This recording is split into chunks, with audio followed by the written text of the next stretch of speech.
The boy stands at the center of the stage, the microphone almost too big for his small hands. He introduces himself softly. His voice trembles as he speaks about where he comes from. A small village in the Philippines.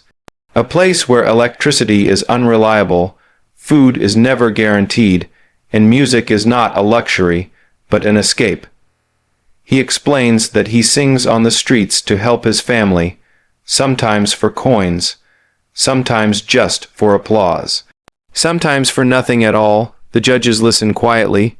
The audience is already emotional, but no one is prepared for what comes next. One of the judges asks him why he chose to come here.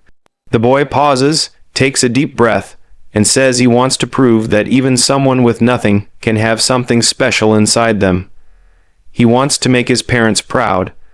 He wants to show that dreams are not only for the rich. Then comes the question that changes everything. What song will you sing for us today? The boy answers with words that immediately raise eyebrows. Hotel California, a legendary song. A song sung by some of the greatest voices in music history. A risky choice, a dangerous choice. The judges exchange glances. Some look curious. Some look worried. Some clearly think this song might be too big for such a young, inexperienced singer. The music starts softly. The opening notes fill the theater. The boy closes his eyes, and then he sings. From the very first line, the entire room freezes.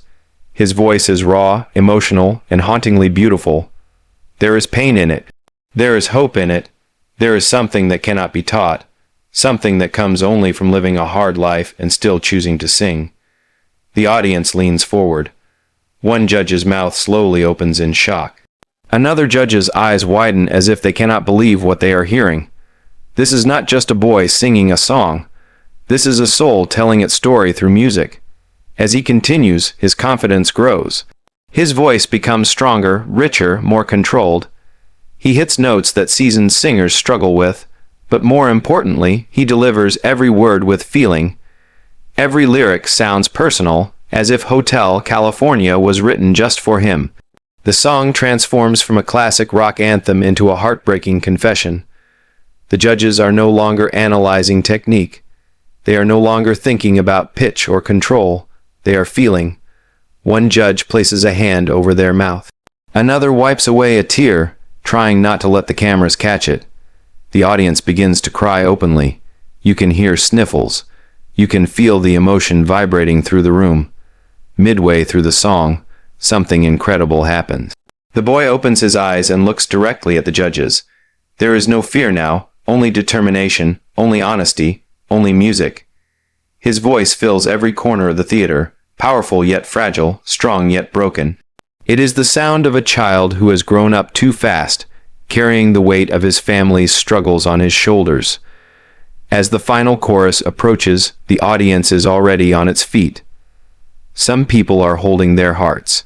Others are holding their phones, desperately trying to capture a moment they know they will never forget. The judges are no longer judges. They are human beings witnessing something rare and unforgettable. The final note hangs in the air. Silence, for a brief moment. No one moves. No one breathes. Then the entire theater explodes. Thunderous applause, screams, standing ovation. The boy looks stunned, as if he cannot believe what is happening. His eyes fill with tears. He bows his head, overwhelmed by the love pouring toward him. The judges stand as well. One of them is openly crying now, tears streaming down their face. Another judge shakes their head in disbelief, repeatedly saying wow under their breath. The third judge walks closer to the edge of the desk, staring at the boy as if trying to understand how someone so young could carry so much emotion in their voice.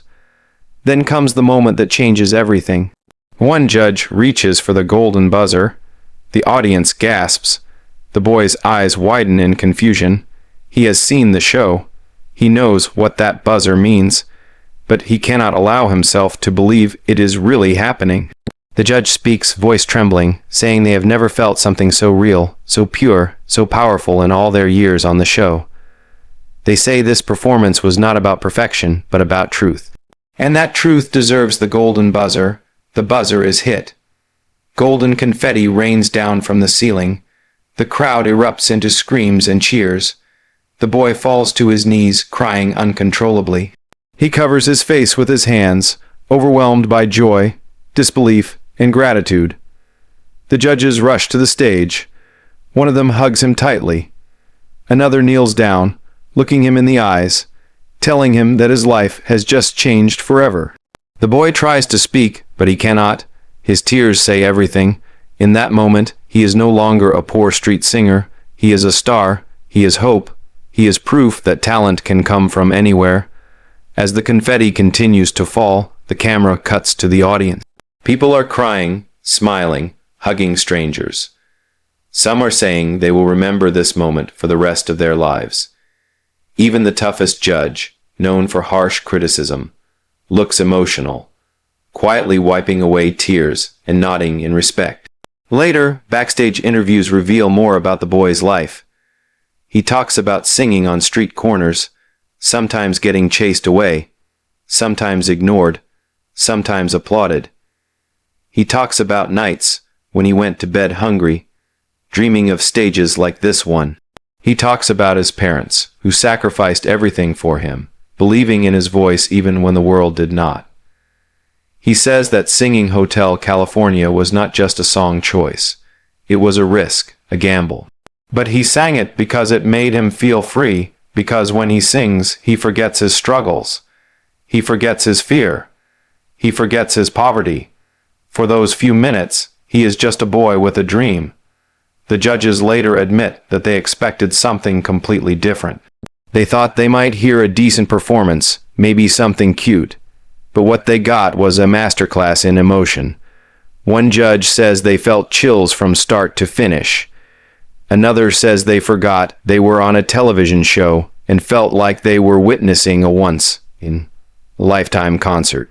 The performance goes viral within hours, millions of views, millions of comments. People from all over the world share the clip, saying it restored their faith in humanity. Musicians praise his control and emotional depth. Fans create tribute videos.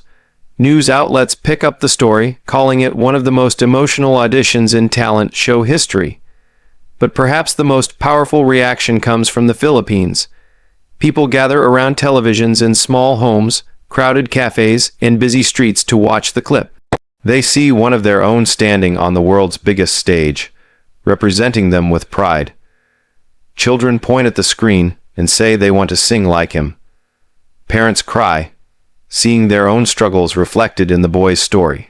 For the boy and his family, life begins to change. Offers start coming in, vocal coaches, record labels, support from fans, but through it all, he remains humble. He continues to thank his parents. He continues to speak about his roots.